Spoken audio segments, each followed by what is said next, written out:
다시 한번 말씀드릴게요. 근데 5월 9일 날 오는 겁니다.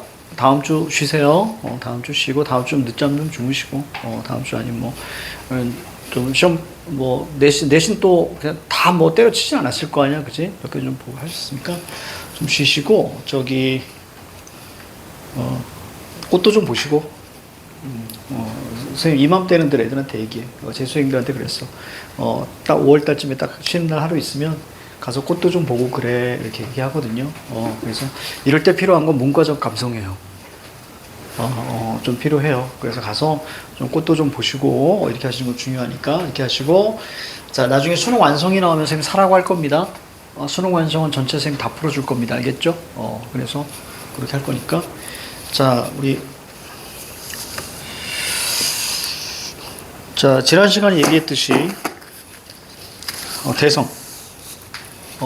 대성 덮프 4월. 자, 우선 해설지 먼저 드릴게요. 그리고, 요거, 만약에 다른 영역 있잖아요. 다른 영역, 만약에 필요하면 저번처럼 여러분들 카톡으로 선생님 보내달라고 하세요. 알겠죠? 참, 요거 혹시 의진이 누가 줄 수 있니? 그래, 선생님이.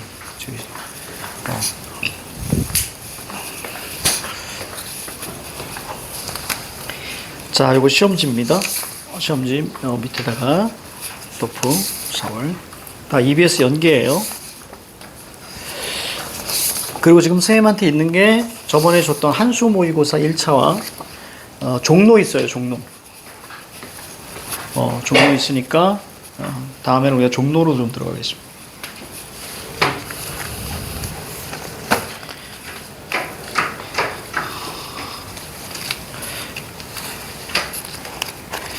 자, 그리고 이제 현대시 뭐라고 하지 이거? 변형 문제. 선생님한테 수업 듣고 집에 가서 한번 천천히, 선생님 일부러 앞에 것까지 좀 실었거든요. 실었으니까 앞에 것까지 이렇게 좀 보시면 되겠습니다.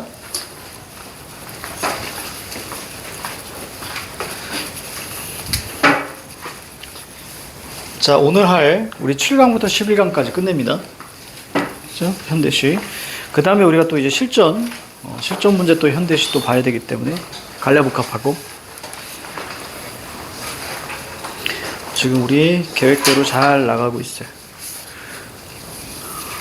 참, 이것도? 근데 하나가 왜 남죠? 내 거?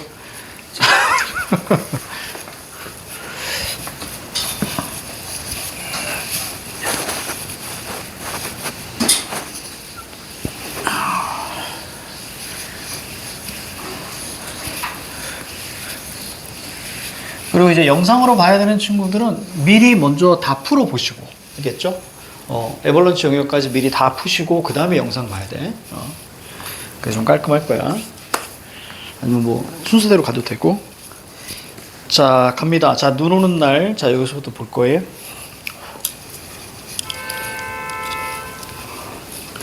자, 졸지운.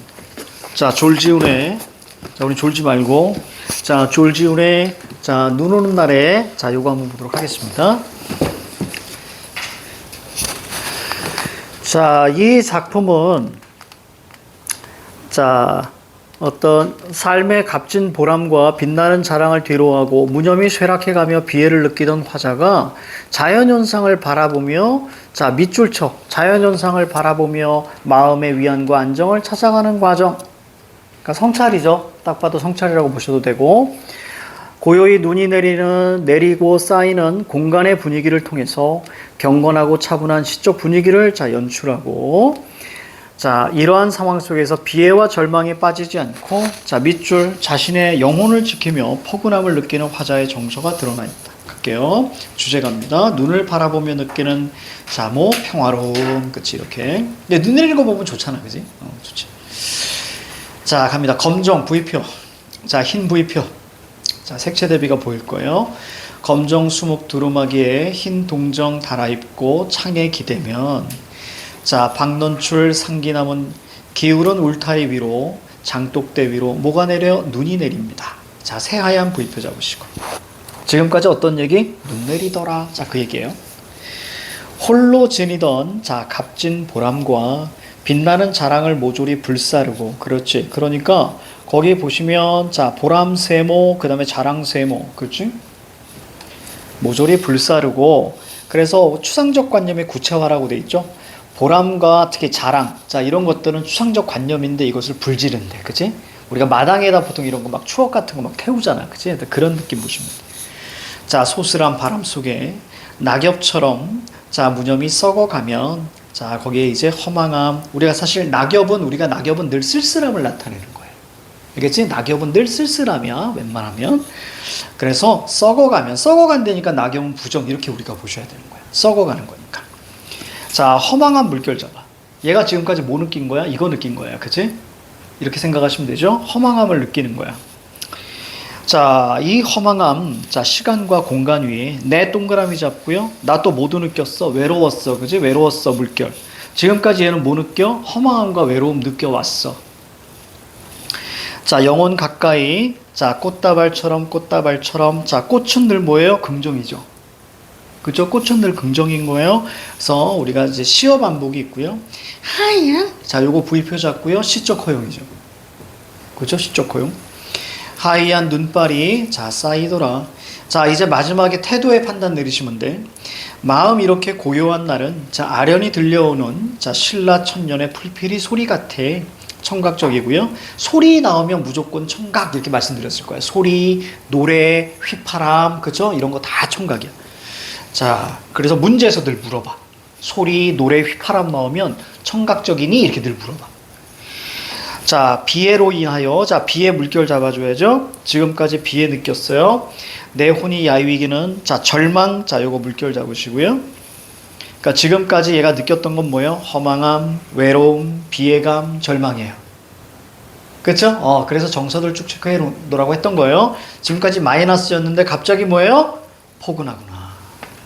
됐죠? 눈 내리는 거 보니까 내 마음이 어떻게 됐어요? 고요하고 포근해진 거예요. 이제 이해가죠? 자, 그래서 넘어가요. 그렇죠. 되게 쉬워요. 그래서 뭐 크게 체크할 게 없었어요. 자, 눈 오는 날의 표현상 특징 봅니다. 자, 감각적 이미지가 막 사용됐고요. 그러니까 우리가 색채어 뭐 이런 거 있으니까 대표적이죠. 추상에 자, 구체화가 있었습니다. 자, 불사르는 거. 보람, 자랑을 불사릅니다. 비유, 어렵지 않죠? 그냥 처럼 쓰여서 직유법 다 사용된 거예요. 그 다음에 영턴, 뭐뭐구나. 자, 이런 거 우리가 영탄 적어줘라고 늘 반복했었죠. 그죠? 뭐뭐 하는구나 라고 하면. 자, 묻지 마세요. 고나하고 구나는 다르지 않아요? 이렇게 물으면 안 돼. 그렇지? 고나가 구나야. 자, 그 다음 2번. 자, 눈의 기능 볼게요. 자, 거기 눈의 기능. 화자에게, 자, 마음의 고요. 그래서 이렇게 고요한 날 이런 표현이 있었죠. 고요함. 그 다음에 절망해서 자 포근하게 위로해 줍니다. 마지막에 어떻게 끝났어요? 포근하누나 이렇게 그치? 이렇게 보시면 되겠습니다. 자 배경 지식 더 알아보기. 자 먼저 1~3년 밑에 볼게요. 자 뭐요? 허망함, 비애, 외로움, 절망감. 그치? 이러니까 이렇게 느낀 거예요. 만약에 물결이 잘 보이지 않으면 세모 치셔도 돼요. 확실하게 보이게 알겠지? 자 그 다음에 우리가 4~5연에서 마지막 뭐라고 했어요? 꽃다발 같고 포근하구나 이렇게 마무리된 거예요. 그치? 뭐 통해서? 눈을 통해서. 그러니까 여기 눈은 긍정이에요. 저 뒤쪽에 대설주의보 나오거든요. 거기에서 눈은 뭐예요? 졸라 부정이고요. 대설주의보는. 자, 넘어갑니다.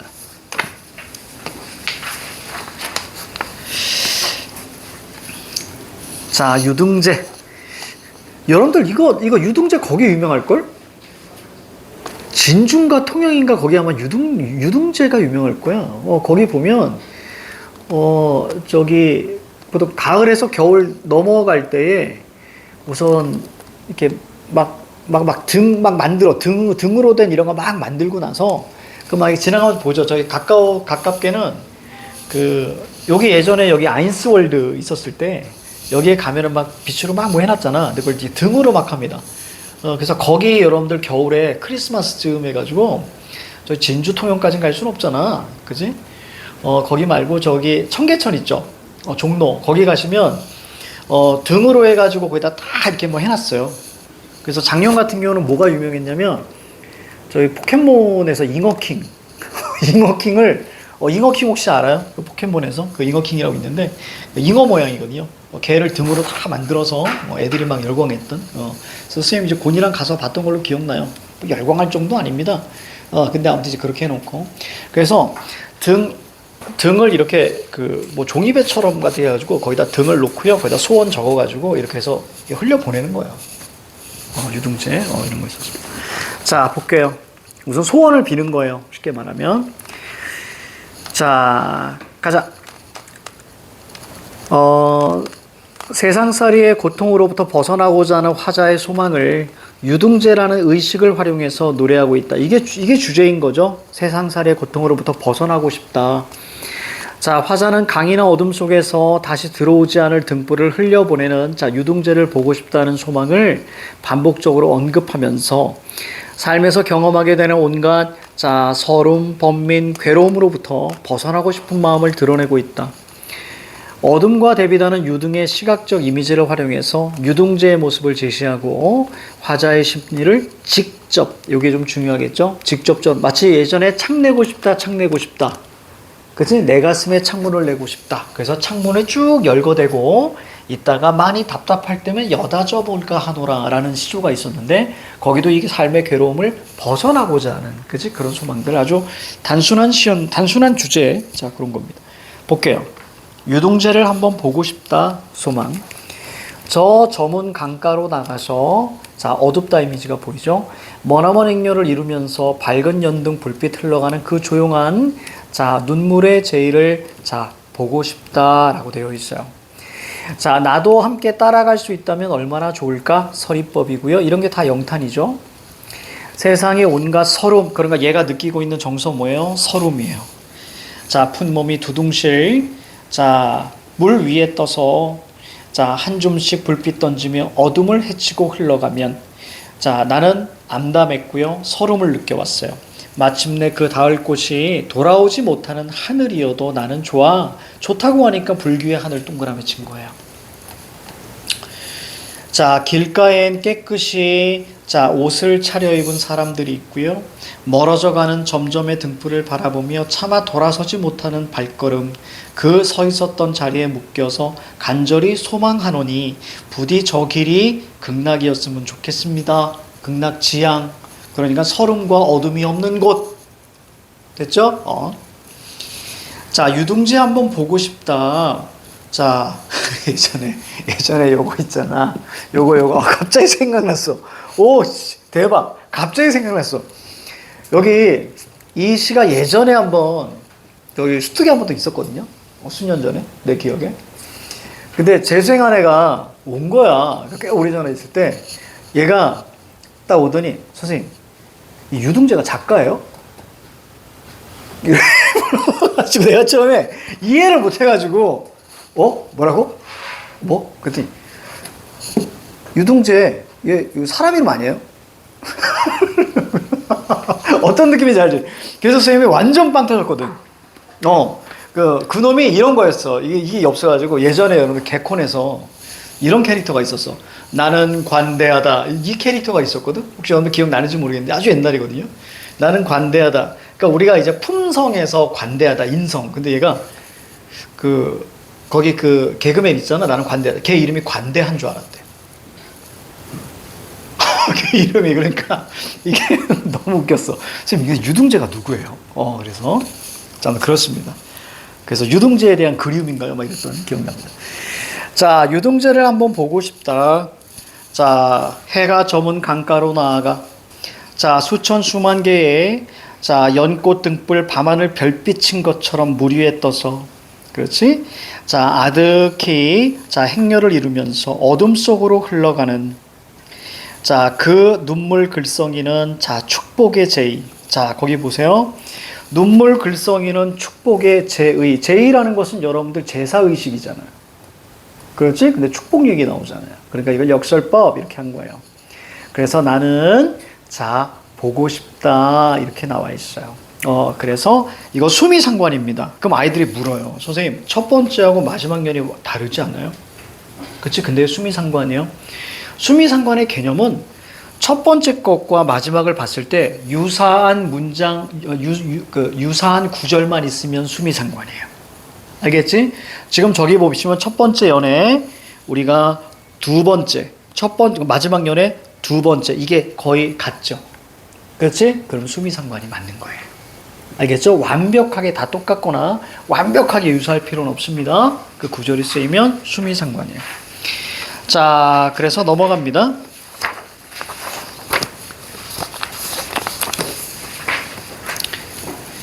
자, 포인트 1. 근데 이런데 소원 비는데 한번 가잖아? 한번 나중에 한번 가보세요. 선생님은 이제 유등제까지는 안 가봤고, 저기 예전에 그 우연히 그 산에 오르다가 절 있으면 선생님 무조건 가거든요. 여기 절 있네? 그럼 절은 꼭 한번 가봐요. 그 절에 가는데 정말 많은 사람들이 거기 서가지고 이러고 있는 거야. 그 입술 막 오물조물하면서 애기도 있고 애기도 막 이러고 있고.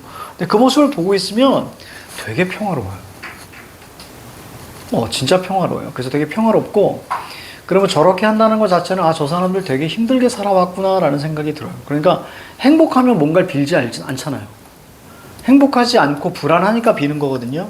그럼 이렇게 보면 이렇게 쭉 보고 있으면 나도 모르게 어떤 생각이 드냐면, 저 사람들 진짜 저렇게 소원 비는 것처럼 다 이루어졌으면 좋겠다라는 생각이 들어요, 진짜로. 그런 마음이 담겨 있다라고 생각하시면 돼요. 그러면서 나 또한 그러면 참 좋겠지라고 하면서 보고 산으로 올라가거든요. 그래서 그런 어떤 경건한 마음이라고 보시면 돼요. 알겠지? 근데 나조차도 그때 이렇게 서가지고 이렇게 빌었던 그 사람들 옆에 서서 이런 느낌이에요. 이해가죠? 지금보다 훨씬 더 행복했으면 좋겠다 이렇게. 근데 그때만큼은 나를 위해서 빈다기보단 사실은 다른 사람들을 위해서 좀 빌긴 해요. 그러니까 그 분위기라는 것이 있기 때문에 그래서 제가 어떤 경건함을 이야기하고 있는 겁니다. 이렇게. 자, 포인트 1. 자, 유등제의 자폐현상 특징입니다. 수미상관. 그렇죠. 이래서 나오는 거예요. 유사한, 이거 반드시 알고 계셔야 돼. 자, 유사한, 19의 반복, 유등제 보고 싶다, 뭐뭐를 보고 싶다. 자, 미친 듯이 많은 감각적 이미지가 있고요. 자, 그리고 기타 도치법이 있답니다. 그 눈물을 글썽이는 축보의 제의를 나는 보고 싶다. 그래서 도치 이렇게 얘기합니다. 자, 그래서 왜냐면 눈물 글썽이는 축복의 제의를 나는 보고 싶다. 쉽게 갈게요. 주어가 제일 앞에 와야 되잖아요. 이해가죠? 근데 갑자기 주어보다 목적어가 앞에 있죠? 그러니까 도치법이에요. 우리나라 문장은 원래 어떻게 돼요? 주어, 목적어, 서술어 이렇게 가야죠. 그치? 그래서 도치. 자, 비유법, 뭐뭐 인양, 직유법이죠. 유등제 역설적 의미. 조용한 눈물의 제의. 자, 제의라는 것은 뭐냐면 죽은 사람을 애도하는 거예요. 그러니까 제사의식이란 말이에요. 자, 그런데 뭐라고 했어요? 축복의 제의라고 했잖아요. 그치? 자, 그래서 슬프지만 고통을 떠나보내는 역설적 의미의 제의다라고 한 거예요. 자, 밑에 배경지식 더 알아보기. 자, 유등제의 의미 화자의 소망. 세상에 온갖 서름과 슬픔을 담고 있고 소망과 기원을 목적으로 하고 어둠을 헤치고 등이 흘러가고 떠나간 후 돌아가지 않습니다. 오른쪽. 자, 유등을 띄우는 행위를 통해 화자가 가지고 있는 삶의 고통과 슬픔으로부터 벗어나고 싶은 소망을 드러냅니다. 맞네요. 밑에 선생님 이거 확인 안 해봤었는데 그 진주성 전투, 그러니까 진주 맞네요. 그죠? 거기서 하는 거예요. 아이고야, 그러네요. 자, 됐습니다. 자, 넘어갑니다.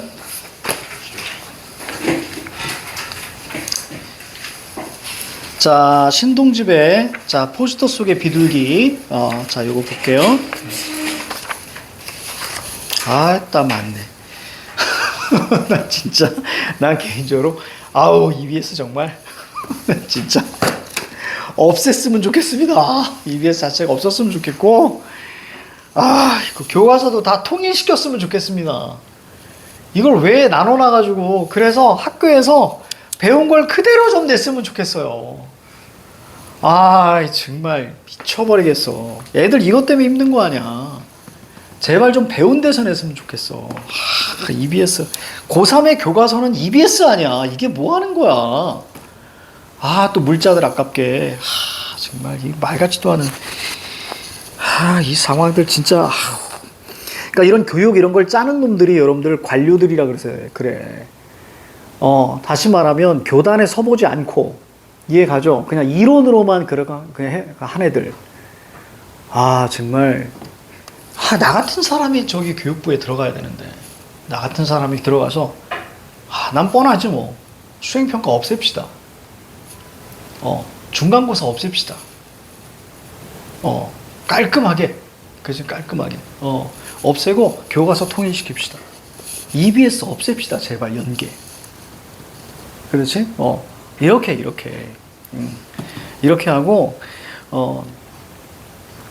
내신도 내신이지만 그치? 전형을 그래 내신으로만 하는 전형이 있고 그다음 내신 말고 다른 활동으로도 뽑는 전형을 또 두고 그치? 그리고 나서 정시 따로 둬서 그것은 정말로 이렇게 공부해서 갈 수 있게끔 이렇게 가야죠.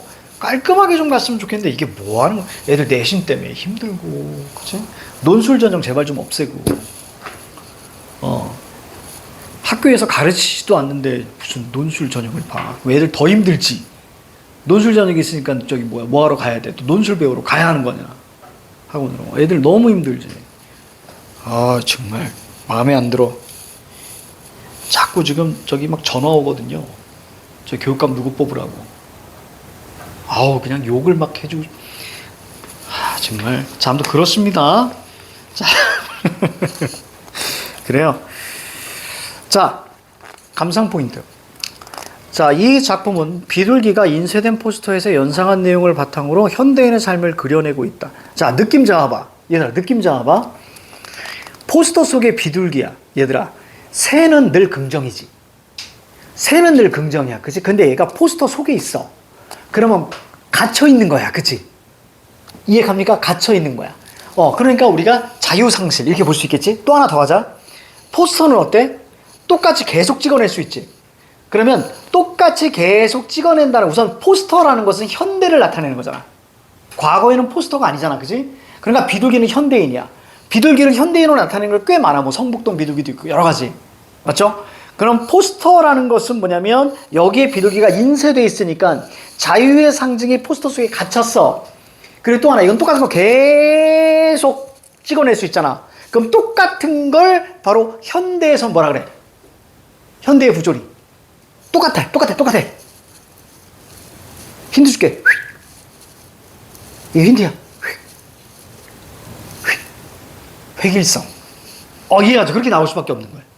그래서 모두 똑같은 일상, 반복적인 일상. 됐죠? 그 느낌으로 보시면 돼요. 그러니까 딱 보니까 당연히 현대 비판으로 가야지. 이해 갑니까? 마지막에 생명력 추구냐 아니냐만 잡아내시면 되는 거야. 자, 갈게요. 이 작품은 비둘기가 인쇄된 포스터에서 연상한 내용을 바탕으로 현대인들의 삶을 그려낸 시인데 포스터는 인위성을 띤 소재로 현대 문명과 관련돼 있으며 비둘기의 자유와 생명을 빼앗는 획일화. 됐죠? 바로바로 나오죠? 자, 형상화됩니다. 비둘기는 포스터 밖에서 놀던 적과 달리 더 이상 날지 못한 채 포스터 속에서 적응하고 안주하고 있는 모습으로 묘사되고 있는데, 자, 밑줄 쳤죠? 자유를 잃은 채 반복적인 일상을 살아가는 반복이 뭐예요? 획일화. 모두 똑같잖아요, 우리. 그지? 자, 살아가야만 하는 현대인의 비극적 처지를 간접적으로 보여준다. 됐습니까? 이렇게 이해하시면 되겠죠? 그래서 자유를 잃어버린 현대인의 삶. 쉬워요, 시가. 자, 갑니다. 볼게요. 자, 포스터 속 부정입니다. 들어앉아서 인위적인 공간, 비둘기. 자, 이거 긍정이에요. 현대인을 상징합니다. 자, 그래서 즉 연민의 대상인 거야. 비둘기는 알겠지? 연민의 대상이면서도 또 이제 비판의 대상이기도 합니다. 자, 포스터 속에 오래 들어앉아 있으면 비둘기의 습성도 변합니다. 마이너스. 비둘기가 논일던 한때의 지붕마루 긍정인데요. 즉 자유를 누리던 공간이라고 체크해놨습니다. 나, I am. 자, 명시적 과자. 알고 있는데, 정말인지 알고 있는데. 그지? 자, 19반복. 지금은 비어버린 통만 비바람에 털럭이며 삭고 있습니다. 그렇지. 어디가 있어? 포스터 속에 들어가 있는 거야, 지금. 그래서 거기서 안주하고 산다고. 그러니까 비판의 대상이지. 마이너스가 됩니다. 포스터 속에는 하늘도 없고요, 공기도 없어요. 그러니까 자유가 상실된 상황이고, 자, 답답하면 줄이도 틀어보지만 쓸데없는 일. 뭐예요? 자유가 없어요. 자, 그의 몸을 짓구겨 누가 찢어보아도, 그렇죠? 포스터를 막 이렇게 찢을 수 있잖아요. 자, 그래 보아도 피 한 방울 나지 않는다. 자, 뭐요? 생명력 X. 그러니까 무기력이겠죠? 불 속에 던져 태워보아도 잿가루 하나 남지 않습니다. 자, 무기력. 그는 찍어낸 포스터 수많은 복사 속에, 여기 그가 바로 누구겠어요, 여러분들? 비둘기잖아요. 그러니까 의인환이 네. 의인화 맞죠? 자, 포스터 속에 수많은 복사 속에, 복사, 우리가 말 그대로 복사예요. 그죠? 그렇기 때문에 이거 획일성. 다친 데 하나 없이 들어앉아 있으니 차라리 죽지 못해 그가 문제다. 역설적인 식. 죽지 못해서 문제다. 그치? 그러니까 그는 죽고 싶나? 뭐 이렇게. 근데 뭐 이런 거야. 그래서 거기 보세요. 생명력을 상실한 채 살아가는 현대인의 비애를, 자, 뭐 역설적인 식을 통해서 자, 드러낸다. 자, 이렇게. 어렵지 않죠? 진짜 쉬워요. 전체 흐름이. 자, 거기 보시면 표현상의 특징 가볍게 좀 볼까요? 자, 비둘기 현대인의 모습입니다. 그러니까 비판의 대상이에요. 자, 비둘기는 자꾸만 곁눈질하고 있고 피 한 방울 나지 않아. 자, 현재형 진술, 이게 눈에 들어왔어야 됩니다. 그죠? 앉는다, 현재형. 현재형이니까 오른쪽에 뭐가 들어와? 현장감, 생생함, 생동감. 됐죠? 자, 그 다음에 나 그 인칭 대명사를 활용해 대상에 대한 화자의 주관적이죠. 뭐 이렇게 어렵게 써놨어? 그냥 의인화야. 그지? 의인화. 그리고 시는 객관적 절대 아닙니다. 무조건 주관적입니다. 알겠죠? 자, 나는 알고 있는데, 자, 그래서 뭐예요? 반복을 통해서 비판적인 시. 어쨌거나 처음부터 끝까지 비판이야. 차라리 죽지 못해 탈이다. 역설적 표현입니다. 자, 밑에 대립적 씌워볼게요. 포스터, 지붕마루. 복사, 하늘, 공기. 자, 왜? 포스터 속과 수많은 복사. 자, 부정. 그 다음에 반대쪽은 긍정. 그래서 전체 대조 대비. 그럼 맞는 거예요. 그렇죠? 대조 대비 맞습니다. 대조적 시어를 활용하여 무조건 맞는 거야. 알겠지? 아니면 공간의 대조를 활용하여 맞는 거야. 알겠지? 이렇게 잡아줘야 돼. 됐습니다. 자, 넘어가요. 최승호의, 이거 우리 많이 했지? 최승호의 대설주의보 익숙하지? 그쵸? 요건 익숙할 거예요. 대설주의보는 우리가 거기서도 했었고, 우리가 실전, 그지? 거기서도 했었기 때문에. 자, 근데 한번 이것도, 자, 가볍게 볼게요. 자, 밑줄 친 것만 보겠습니다. 이거는. 자, 감상 포인트. 폭설이 내리는 산골의 풍경을 통해서 억압적 현실 밑줄 치세요. 독재입니다. 독재. 자, 그래도 거기 해설이 되어 있으니까 해설은 좀 보죠. 자, 눈은 해일, 군단 계엄, 특히 군단 계엄령, 이거 다 뭘 나타내는 거? 군사 용어잖아요. 그죠? 군사 용어니까, 아, 독재 시대를 암시하는구나, 라고 이해하시면 돼요. 시어와 결합해서 단순한 자연현상을 넘어 위협적인 존재로 묘사됩니다. 굴뚝새가 등장하는데, 얘는 몸을 숨기죠. 이 시기가 1980년대. 언제야? 그 전두환 때죠? 그죠? 서울의 봄. 저 전두환 때, 전대머리, 그때야. 아우, 살인마, 그 자식. 자, 결합하여서, 자, 단순한 자연현상을 넘어 거대하고 위협적인 존재로 묘사됩니다. 굴뚝새는, 자, 숨기고요. 1980년대 군부 독재입니다. 포갑적 정치 상황을 반영했습니다. 굴뚝새는 이러한 억압에서 조용히, 그러나 끈질기게 삶을 이어가는 민중입니다. 그쵸? 이렇게. 자, 볼게요. 자, 이거 부조리한 시대 현실이죠. 철저하게. 그쵸? 자, 갑니다. 그럼 앞에 부정 졸라 나올 거예요. 그죠? 부정 엄청 나올 겁니다. 해일처럼, 자, 우선 비유고요. 자, 이거 뭐야? 거세다 이미지로 보시면 되겠죠. 해일처럼 굽이치는 백색, V표 잡고요. 자, 굽이치는 산들. 요거 이제 사실 내신에서는 역동적 이렇게 물어봤어요. 많이 물어보는 겁니다. 그래서 역동적이라고 지금 적어놨어요. 굽이치는. 제설차 한 대 올리 없는 깊은 백색의 골짜기를 메우며 휘몰아칩니다. 숫덩이 많은 게 파닥이는데 그게 굴뚝새요. 눈보라 속을 날아간다. 현재형입니다. 쓸데없이 거기다 해놨어요. 굴뚝새과의 새. 몸의 길이는 6회에서 7cm. 정말 쓸데기 없는, 진짜 쓸데없는 거. 그럼 사진이라도 넣든가. 그지? 그런 거 없이. 이 뭐 하는 거야, 이게.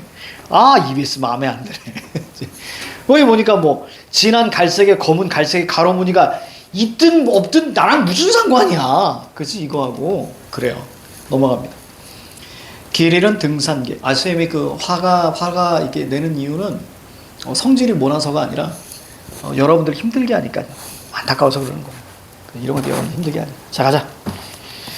자, 등산객이 있을 듯, 마을 끊어놓을 듯, 다 약자 이미지죠. 은하수가 펑펑 이런 거 V표 잡아줘야죠. 덤벼드는 눈, 자, 눈보라의 군단, 그 다음에 계엄령. 이제 익숙하죠? 계엄령 작년에. 자, 계엄령 군사독재입니다. 조그만 수덩이만한 게 짧은 날개를 파닥이며, 자, 그럼 이렇게 얘기할 수 있죠? 자, 행의 반복. 그럼 맞는 거죠. 그렇죠? 행의 반복, 동일한 문장의 반복. 맞는 거죠. 저게 바로 윗년에 똑같은 말 있잖아요. 그죠? 위에년. 날아온다. 거칠한 굴뚝새가 서둘러 뒷간에 자, 몸을 감춘다. 특히 여기에서 우리가 좀 더 섬세하게 만약에 들어가면 이거 그 행간걸침이니 그래도 맞아요. 그래서 날아온다가 위에 있는 게 낫잖아요. 그죠? 그렇지? 아니면 뭐 도치로 봐도 되고요. 거칠한 굴뚝새가 날아온다 이렇게 해도 되는 거예요. 그러니까 행간걸침 도치. 그러니까 논란이 너무 많으니까 이 부분을 잘 건드리지 않는 부분인 거예요. 내신에서는 이제 건드리지만, 그렇지? 알려주니까 내신에서는 학교 선생님에 따라서. 그래서 이것은 사실 행간걸침이 맞습니다. 사실. 자, 서둘러 뒷간에 몸을 감춥니다. 그 어디에 부리부리 자, 솔개라고 도사리고 있을 거예요. 솔개가 뭐예요? 그럼 우리 독재자 이렇게 보도 되겠죠? 자, 길 잃고 굶주리는 자, 있을 듯 부러질 듯 그러지 반복했습니다. 그쵸? 자, 그 다음에 밑에 다투어 몰려오는 눈보라의 군단 마지막에 백색의 계엄령으로 마무리되는 거예요. 자, 오른쪽 보세요. 문제 해결기 거기만 봐봐. 뒷간의 영역. 뒷간에요. 자, 굴뚝새가 뒷간에 몸을 감춰요. 그쵸? 자, 이거는 우리가 반응이죠. 그치? 자, 그래서 밑에 보니까, 자, 숨기 위해서. 그쵸? 이렇게 이야기했습니다. 자, 넘어가요. 이것을 기출로 해서는 은거가 맞니? 이렇게 물어봤었죠. 네, 맞죠. 그죠? 기출에서 우리 그 기출 풀어봤었습니다. 자, 표현상의 특징. 자, 반복, 그 다음 그 밑에 역동이 눈에 들어와 줘야 되고요. 굽이치는, 그 다음에 색채 대비들이 있습니다. 자, 거대하고 강압적인 이미지와, 자, 작고 연약한 이미지. 자, 그 다음에, 자, 밑으로 내려올게요. 잠깐만, 색채 대비가 있다고요? 이거 그냥 넘어갔었는데, 여기 색채 대비 없어요. 없습니다. 그쵸? 안 보여요. 처음부터 끝까지 다 백색이잖아. 색채 대비 어딨어? 내가 못 찾고 있나? 백색의 산. 아, 저것 때문에 그렇군요. 숫덩이. 이거를, 아이구야. 이거를 굳이 색채 대비로 잡아서 여기다 실어 놓을 정도라고요? 아닌데. 자, 그래요. 자, 아무튼 색채 대비니까. 자, 숫 때문에 그래요. 색채. 이거 색채 대비까지 하면. 자, 확실한 거는요. 강압적 이미지와 연약한 이미지의 대조 대비입니다. 그러니까 굴뚝새는 연약한 이미지예요. 자, 현재형. 자, 요거 우리가 잡으시면 될 것 같습니다. 자, 얘 너무 섬세하게는 안 나올 테니까. 자, 넘어갑니다. 자, 그 여름의 끝. 자, 5분 정도 쉬고 할게요. 자, 5분 정도 쉬고. 많이 지루하지? 5분 정도 쉬고.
방금 저 그 뭐죠?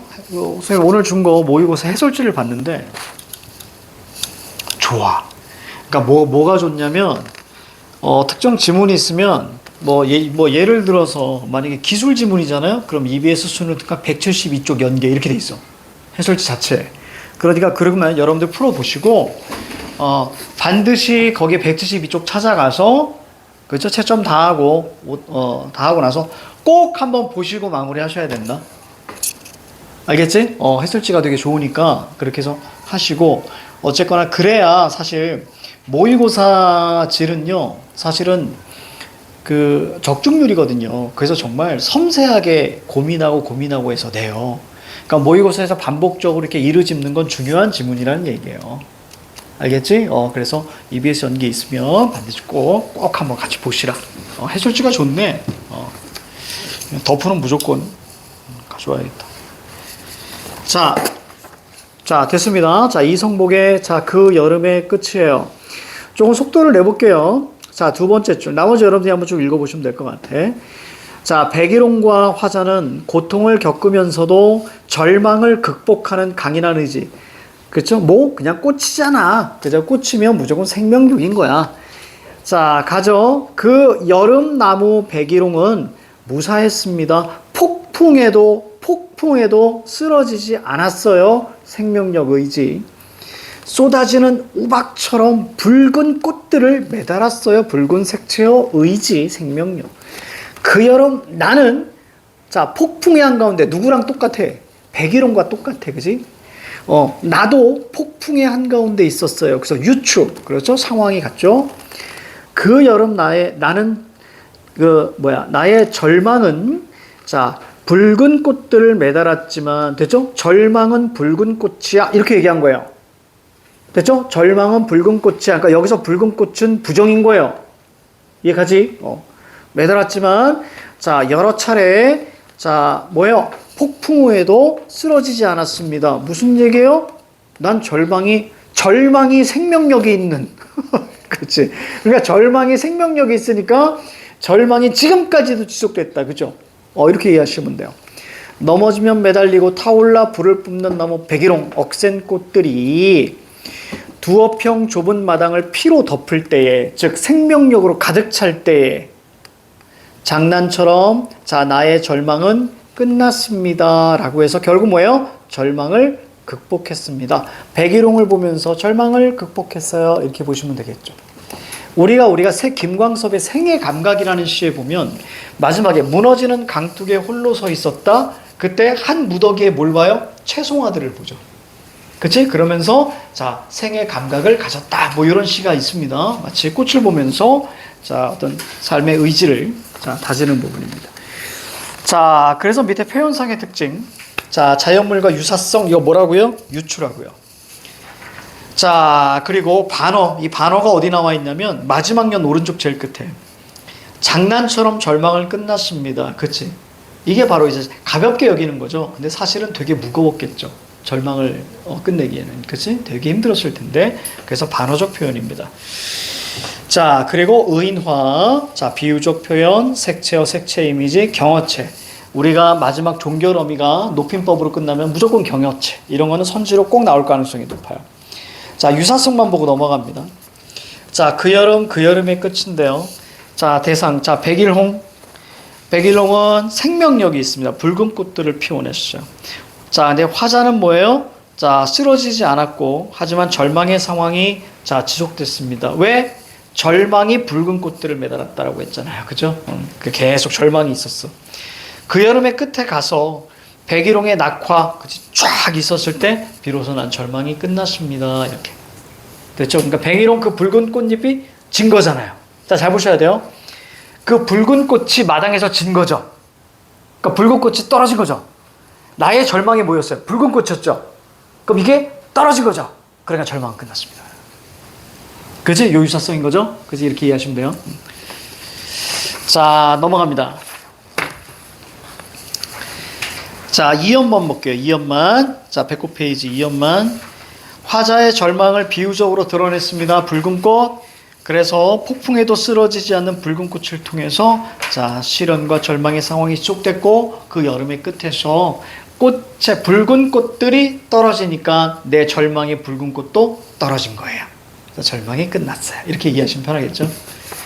자, 그 다음 9. 자, 김명인의 자, 그 나무. 이건 이제 요즘에 교과서에 수록되어 있는 걸로 알고 있는데. 자, 이 작품은 병들고 늑된 대상인 그 나무를 바라본 화자가 연민과 동질감을 느끼는 동시에 자신의 삶을 떠올려 성찰. 그래서 마지막으로 들어가 볼게요. 나무와 동일시되는 자신의 삶에서도 그러한 결실을 얻기를 소망. 너무나 흔한 주제죠. 우리가 배우는 데 있어서, 그지? 나무를 통해서 동일시하는 어떤 이제 그런 것들이죠. 자, 볼게요. 자, 한 해의 꽃잎을 며칠 만에 활짝 피었다 지운 벚꽃. 자, 가로 따라가다가, 벚꽃 가로 따라가다가 미처 제 꽃 한 송이도 펼쳐들지 못하고 멈칫거리는 늦된 그 나무 발견했지요. 눈에 딱 들어온 거죠? 들킨 게 부끄러운 건지 의인법. 자, 그 나무는 시멘트 개울, 자, 부정적인 공간이죠. 비틀린 뿌리 감춰놓고 밑에 소외된 앞줄 아름드리 그늘 속에 숨어 있었습니다. 봄은 그 나무에게만 더디고 더뎌서인지 꽃철 이미 지난 줄 모르는지 그래도 여느 꽃나무와 다름없이 자, 가지 가득 매달고 있는 멍울 어딘가가 안쓰러웠지요. 연민. 그렇지? 그러니까 여기서 지금 그 멍울은 상처잖아요. 그렇지? 그러니까 그 상처가 많은 나무를 보면서 나와 동일시하는 거예요.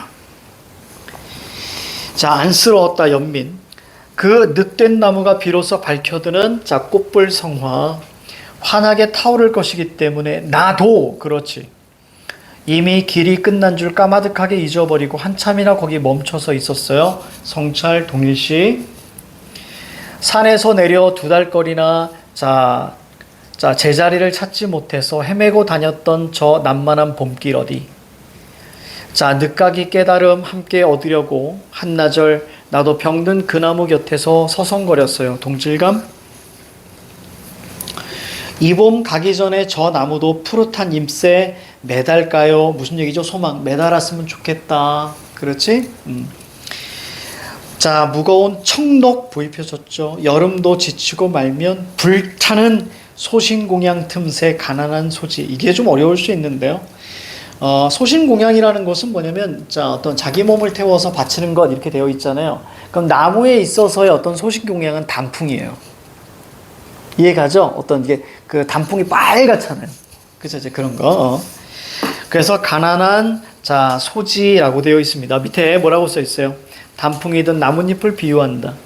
저 나무도 자, 가지가지마다 이 가난한 소지라는 것은 뭐냐면 여러분들 여기 가봤어요? 저기 절에 가보면 나무가 아니더라도 예전엔 나무에 달았었는데 그냥 요만한 게시판 같은 공간을 마련해 놔요.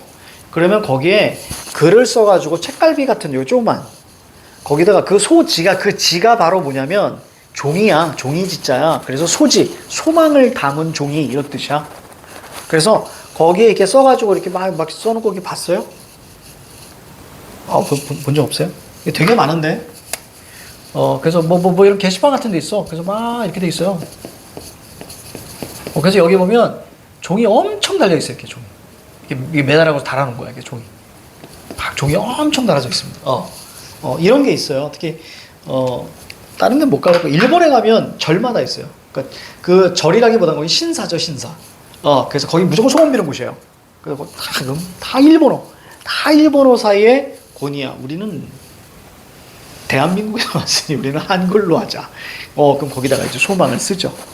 이렇게 한글로. 그런 거예요, 그런 거. 그래서 이것이 뭐처럼? 그렇지. 단풍처럼 이렇게. 단풍처럼. 됐죠? 이렇게 표현한 거예요. 저 나무도 가지마다 지펴 올릴 수 있겠죠? 이러고 마무리되는 거야. 이해갑니까? 그지? 소망 지펴 올릴 수 있겠죠? 이렇게. 그래서 단풍이 들기를 바라는 화자의 기대와 소망. 나도 또한. 됐죠? 그래서 밑에가 그냥 못 쓸 말이 없어가지고 나도 이렇게만 적어놓은 거예요. 나도 단풍이 좀 가득했으면 좋겠다. 나에게도 그지 좋은 일이 가득했으면 좋겠다. 이렇게 이해하시면 되겠습니다. 거기 문제 해결 키 한번 볼게요. 저 나무도 푸릇한 잎새 매달까 위해서 자 다른 나무보다 개화 시기는 늦었지만 자 그 늦된 나무가 가지마다 푸릇한 잎새를 매달기를 바라는 그렇죠. 그리고 나중에 뭐 단풍까지도 매달기를 바라는 그치? 자 그런 마음이 담겨 있다. 자 넘어가요. 자 그 나무에 대한 화자의 정서입니다. 처음에 나무를 발견했네요. 그랬더니 연민 안타까움을 느끼고요. 그래서 서성거립니다. 그래서 동일시하고 자신의 삶을 그래서 나는 계속 방황했다 이런 얘기들 막 나오죠. 자 그래서 꽃을 피울 것으로 믿고요. 푸르른 잎새 단풍까지 다 피울 수 있기를 바라는 거예요. 그래서 그 나무에 대한 자 기대감입니다. 표현상의 특징 당연히 유사성이죠. 자 그리고 의인화 그 다음에 색채요. 이 정도만 판단하셔도 충분하다. 자 넘겨요. 자 오세영의 자 원시입니다. 오세영의 원시. 자 이 원이 뭘 원자예요? 시는 보다 이런 얘기예요. 그러니까 먼 것을 본다는 얘기예요. 그럼 먼 것을 본다는 얘기는 가까운 게 보여요? 안 보여요? 안 보여요.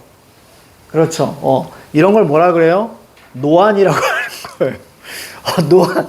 노안. 이게 선생님 이제 노안 왔거든요. 왔어. 온 지 한 1년 됐어. 갈수록 좀 심해지긴 해. 이 안경 바꿔야 될 것 같아 이제. 더 심해져가지고 이 안경을 써도 이제는 그래서 가끔 이렇게 보면 이렇게 하면 안 보여요 진짜. 이제 안 보여요. 작은 글씨 더 안 보이거든요. 그래서 이 안경이 사실 돋보기는 아니고 오피스 안경인데 먼 곳은 괜찮은데 이 밑에만 돋보기가 있는 거야. 그래서 선생님이 이걸 볼 때는 이렇게 눈만 이렇게 밑으로 내려요. 이 밑으로 보는 거죠. 근데 지금 갈수록 이게 더 심해져서 나중에 돋보기로 아예 해야 될 것 같아요. 그래서 어른들 어떻게 봐요? 그렇죠. 이렇게 보죠. 그렇죠. 가까이 잘 안 보여서. 쌤이 그래요. 쌤 이렇게 멀리 이렇게 봐요. 나한테도 이런 날이 오네요. 그래서 지금 요즘엔 그걸 고민하고 있어요. 책 볼 때 멀리 어떻게 하면 멋있게 보일까? 내 후배 하나가 있는데 얘는 안경을 끼다가 멀리서 볼 때 이렇게 봅니다. 이렇게 할 때 안경 올려서 여기에다 이렇게 이마에다 꽂고 이렇게 봐요. 하나도 안 멋있어 보이는 거예요. 그래서 그 뒤로 쌤이 고민하고 있어요. 딱 했을 때 어떻게 한번 볼까? 이 턱선이 괜찮나? 이런 거 고민하는 거야. 쓸데없이. 자 갑니다. 원시 갈게요. 이 시는 자 사랑과 이별의 자 원숙한 깨달음. 자 그래서 원시라는 것은 가까운 물체는 흐릿해 보이고 먼 물체는 선명해 보이는 눈의 상태.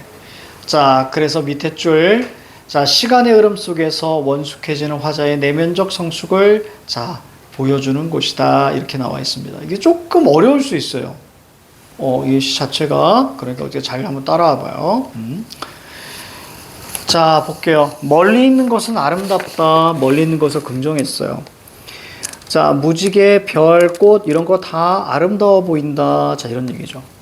왜 얘는 무지개, 별, 꽃은 다 멀리 있는 것들이니까. 자 멀리 있는 것은 손에 닿을 수 없는 까닭에 그래서 아름다워 보인다. 역설적 인식입니다. 사랑하는 사람아 청자 대화체 이별 너무 슬퍼하지 마. 명령. 왜? 멀리 있잖아. 내 나이에 자 이별이란 헤어지는 일이 아니라 단지 멀어지는 일일 뿐이다. 이거는 좀 멋졌어요. 요 식구는 쌤이 읽으면서 했습니다. 자 그래서 아름답다 이런 얘기입니다. 왜 멀어지는 거 아름답다고 했습니까? 위에서. 자 네가 보낸 마지막 편지를 읽기 위해선 이제 돋보기가 필요한 나의 여기서도 했어요. 자 그 다음 별얘기 없죠? 늙는다는 것은 사랑하는 사람을 멀리 보내는 거야. 멀리 보내는 거 이별이죠. 자 그래서 멀리서 보면 아름답게 보여. 그렇지. 그래서 나의 뜸을 통해서 원숙해진 모습을 원숙이 뭐예요? 성숙해지는 모습을 얘기합니다. 너무 슬퍼하지 마. 멀어지는 거야 그 사람과. 근데 멀어지는 거는 봐봐 아름답잖아. 왜? 별 머니까 아름답게 보이는 거야. 됐습니까? 이렇게. 자 넘어갑니다. 시 예쁘네. 자, 표현상의 특징. 자, 유사한 문장 구조의 반복, 명령형 어미, 상대를 지칭하는 표현, 그냥 청자, 이걸 얘기하는 거고요. 속성이 유사한 대상을 열거했습니다. 멀다. 자, 역설적 발상과 인식 한번 볼게요. 자, 이별은 원래 부정이거든요. 자, 그런데 먼 것은 아름다워. 이별은 멀어지는 거야. 그러니까 이별은 아름다운 거야. 이렇게 가는 거예요. 그래서 오른쪽에 손에 닿을 수 없는 까닭에 아름다운 거야. 멀리 있잖아. 됐죠? 이별은 그 사람하고 내가 멀어지는 거니까. 멀어지는 건 아름다운 거야. 그러니까 이별은 아름다운 거야. 됐죠? 이렇게. 그냥 공감은 안 갑니다. 공감 안 갑니다. 이별하고 나면 그게 아름다운 거야. 난 아니라고 보는데. 그쵸? 이별하면 짜증나지 않아요? 그치? 그게 솔직하지 않을까? 자, 손택수의 차심이에요. 자, 이 차심이라는 것은 여러분들 찻잔에 보면 거기 실금들 나 있거든요. 안쪽에. 가끔 실금들 나 있는 거 있어요. 그걸 이제 차심이라고 합니다. 찻잔에. 그러니까 좋은 찻잔. 좋은 찻잔. 도자기 좋은 찻잔. 그러니까 실금 나 있는 거 차심.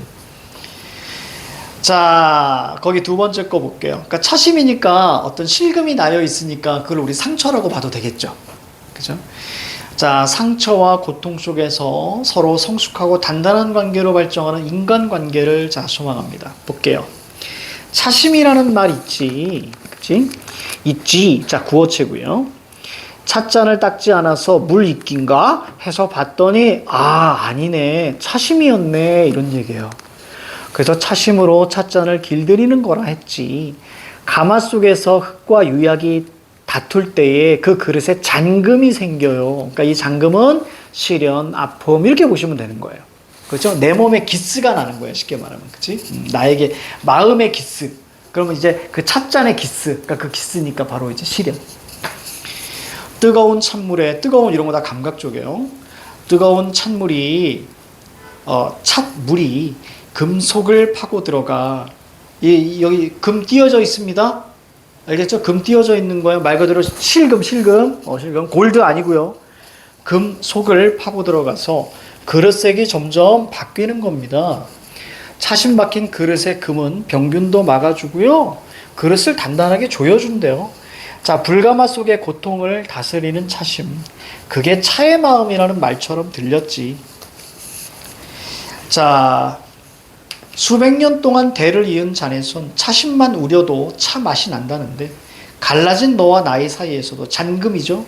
그런 어떤 빛깔을 자 우려낼 수 있다면 아픈 금 속에서 찻물을 내리면서 그 금마저 그치? 어떤 자 몸의 일부인 것처럼 그래서 성숙 금이 난다는 건 성숙한 거야. 자 이렇게 얘기하고 있습니다. 별 내용 없는 시예요 사실. 자 그래서 밑에 보세요. 문제 해결키. 물 있기. 자, 물 있기는 처음에 차심에 대해서 잘 몰랐을 때고요. 뜨거운 찬물, 잔금의 가치를 변화하게 주면서 차심 새로운 의미입니다. 차의 마음. 그러니까 차심은 실금인데 얘가 차심, 그 심을 마음심으로 보는 거죠. 그래서 성숙함으로 끌고 가는 거예요. 자, 거기 볼게요. 자, 포인트 1이 중요합니다. 차심이라는 대상을 발견하고요. 차심이 만들어지는 과정을 얘기해 줬어요. 자, 그리고 차심의 효과, 그렇죠. 효과가 거기가 장점이 한 2개 나왔었고, 그리고 차심에 대한 인식과 태도, 자, 그리고 문제 적용, 오른쪽 가죠. 잔금, 고통, 아픔.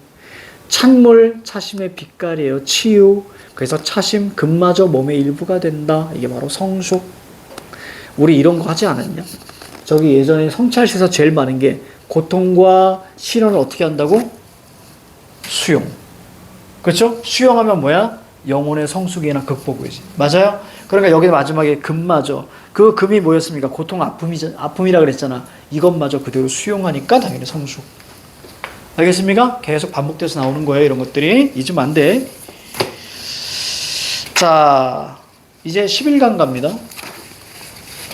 자, 고재종의 자, 면면함에 대하여.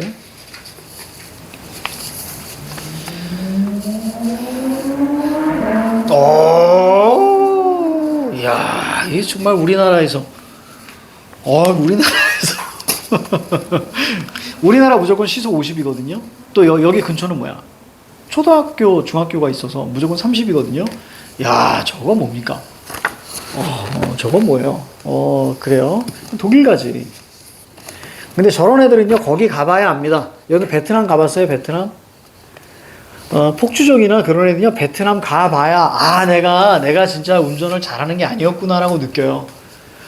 베트남 가면요, 우선 오토바이에 뭐 4명, 5명 막 타 있어요. 온 가족이 오토바이 타고 가는데, 운전 더럽게 잘합니다. 그리고 뒤에 매달린 사람도 잘 매달려 있어요. 운전 어떻게 하냐면요, 장난 아닙니다, 여러분들. 분명히 신호등은 있는데, 사람들이 신호등을 안 지키는 경우가 더 많아요. 자동차도 그래요. 그래서, 신호등이 있는데 그냥 가요. 그냥 갑니다. 나 정말 충격이었거든. 지금은 바뀌었을 수도 있어요. 쌤이 한 10년 전에 갔을 때 사거리예요. 횡단보도는 있어요. 그리고 거기에 신호등도 있어요. 근데 사람들이 우리 어떻게 해요? 이렇게 해서 차가 안 올 때 가잖아요. 그런 망설임이 없어 보였어요. 그냥 걸어가요. 그러다가 나중에 이게 차하고 오토바이하고 사람하고 이 가운데 버무려져요. 그런데 사고가 안 나요. 중요한 건 사람은 그냥 자기 속도대로 가요. 대박이죠. 그냥 가고요. 자동차하고 오토바이가 그 사람을 피해서 가는 거예요. 와, 나 정말 나 그거 보면서 그래서 거기 건너려면 내가 여기서 한참 기다렸다니까. 그래서 어떤 사람 갈 때 같이 붙어서 이렇게 가죠. 건너갈 때. 대박입니다. 거기 가면요, 사람들 거기 막 오토바이 위에서 자고요. 자동차도요, 사람을 아주 귀신같이 막 멈췄다 갔다 막 피해 가요. 그래서 거기 가보면 알 거예요. 운전 정말 잘하더라고요. 자, 갑니다. 자, 요거까지 하고, 자, 마무리할게요. 자, 고난과 시련을 견디며 생명력을 이어가는 느티나무를 봅니다. 자, 그래서 두 번째 줄 동그라미 친 거 뭐 보여요? 민중의 삶인 거예요. 이제 느낌 보이지? 느티나무의 생명력을 통해서 뭘 얘기하겠니? 민중의 생명력을 얘기하는 거예요. 이제 간단한 신고예요. 가자. 너, 자, 청자죠. 들어보았니? 이때 너가 느티나무가 아니라는 게 중요합니다. 느티나무 아니에요. 너, 자, 저 동그방 느티나무의 푸르른 울음소리. 자, 여기서 보면 이 푸르다라고 이야기하잖아요. 자, 이거 희망을 나타내는 거예요, 사실. 푸르는 울음소리, 날이면 날마다 자 시련 되게 치고 오둠지 끝에 별 하나 매달지 못한 지난 자 차가웠던 날 온몸 상처투성인 저 나무 제 상처마다 뽑아내던 하지만 푸르는 울음소리. 그렇죠? 자, 그래서 뭐 생명력이라고 했습니다. 그렇죠? 너 들어보았니? 반복. 다 청산하고 떠나버린 그 마을, 그치? 농촌이 완전 폐허가 된 거예요. 그래도 아직 안 끝났어. 지켜야 돼. 농민들의 의지. 거기 보이죠? 자, 의지. 소리 죽여 흐느끼던 소리, 가지 팽팽히 후리던 소리. 하지만 이것은 소리 죽여 흐느끼던, 가지 팽팽히 흐느끼던, 뭐예요, 이거? 그냥 마이너스 정서의 소리인 거예요. 그쵸? 아직 끝나지 않았어. 그러면서도 힘들어하던.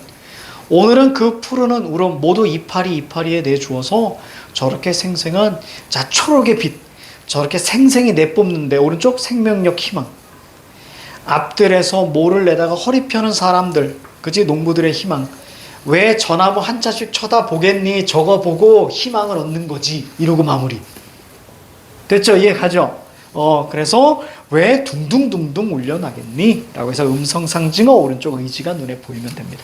자, 그냥 마무리 접읍시다. 우리는 1번과 자, 3번만 볼게요. 자, 겨울의 시련을 견디는 느티나무의 모습. 자, 그 다음에 농촌 공동체 현실과 이를 지켜내는 농민들의 의지. 겨울을 이겨내고 생명력 찾았어. 그 생명력 얻은 나무를 보면서 희망을 얻습니다. 의지, 농민들. 3번 볼게요. 푸르는 울음. 고달프고 힘든 상황에서도 느티나무를 통해 희망을 찾아요. 푸른색에 지닌 희망적 이미지. 됐습니까? 이렇게만 이해하시면 돼요. 자, 이제 마무리 짓게. 이거 한 장 남았으니까 금방 끝낼게. 며느리 바쁠 꽃. 자, 이 작품은 며느리 바쁠 꽃을 소재로 해서 자, 설화 속 며느리의 한과 고통을 민중의 삶의 모습 이렇게 쳐놨죠. 그러니까 여기 며느리함과 고통이 나오거든요. 이게 바로 민중의 삶이야 라고 얘기하고 있는 거예요. 그러고 싶은 거예요. 밑에 줄. 시련과 서름 속에서도 그래도 끈질기게 삶을 이어가는 민중의 모습. 이런 거 뭐라고 합니까? 민중의 생명력이라고 하죠. 그렇죠? 가죠. 민중은 무조건 생명력이야. 가자. 날씨 보러 뜰에 내려서 그 햇빛 너무 좋아. 생각나는 부추, 개망초, 우슬꽃, 만병초, 둥근 범꼬리, 신냉이, 돈나물꽃. 자, 꽃 이름을 나열했어요. 이게 바로 뭐라고요? 민중의 삶이래요. 이런 꽃들로만 꽉 채워진 소군 산열도 안마도 지나서 자, 물길 백리 저 송이섬에 갈까? 자, 송이섬에 가고 싶다. 이렇게 하면 되겠죠? 여러분들 전라남도예요. 여러분들 전라도와 관련된 얘기 나오면 무조건 민중의 생명력이에요. 가장 핍박을 많이 받았던 역사적으로 그런 곳이었기 때문에 늘 전라도 나오면 민중의 생명력과 엮으셔도 됩니다. 알겠죠? 그리고 뭐 광주에 대한 그런 것도 있고요. 늘 전라도 임진왜란 때도 그렇고 울 엄니 나를 그 중에서도 우리 서름이 있는데 뺨물까지 녹아 흘러서 밟으며 으스러지는 꽃이 있어. 이 세상 끝이 와도 자 끝내는 주저앉은 우리를 다시 일으켜 세우는 꽃이 있어. 됐죠? 그러니까 이게 바로 뭐예요? 생명력이죠. 그 꽃이 이렇게 세워주는 거니까. 지금 민중과 늘 연결시켜야 돼. 오른쪽에 민중의 끈질긴 삶과 생명력. 울엄니 나를 자 태어나게 할 때 울 어머니가 나를 태어날 때에 입덧 나고 시엄니 눈 돌려 흰쌀밥 한 숟갈 들통나서 그러니까 쌀밥 하나 먹은 거 들통나서 몰래 배고프니까 그치 애 있잖아 애 들통나서 자 살강 밑에 떨어진 밥알 2알 혀끝에 감춘 밥알 2알 자 몰래 울음으로 훔쳐먹고 또 그 울음에도 지쳐서 하지만 꽃은 피어 그게 바로 며느리 바쁠 꽃이란다. 됐죠? 생명력.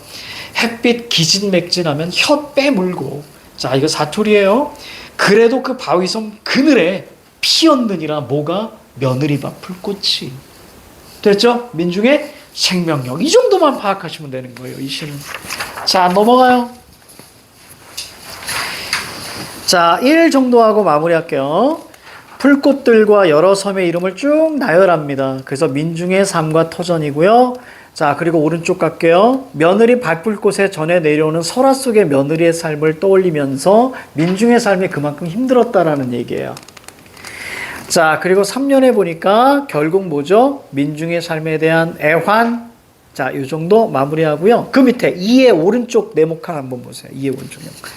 설화 속 며느리의 한과 고통을 민중의 삶 속에 형상화하고 민중의 강한 생명. 여러분들 송수고는 중요해요. 이 양반 기출에 한 2번 나왔어. 여러분들 뻐국새 알아요? 뻐국새 바다 지리산 밑에 뻐국새 바다 넘기고 그 다음 마지막에 철쭉꽃이 뻘겋게 기억 안 나니까 아무튼 중요해요. 그래서 송수고는 중요하다. 그러니까 기출에 나왔던 작가들은 무조건 중요한 거예요. 그래서 글씨들은 자 됐습니다. 자 오늘 여기까지 고생했습니다.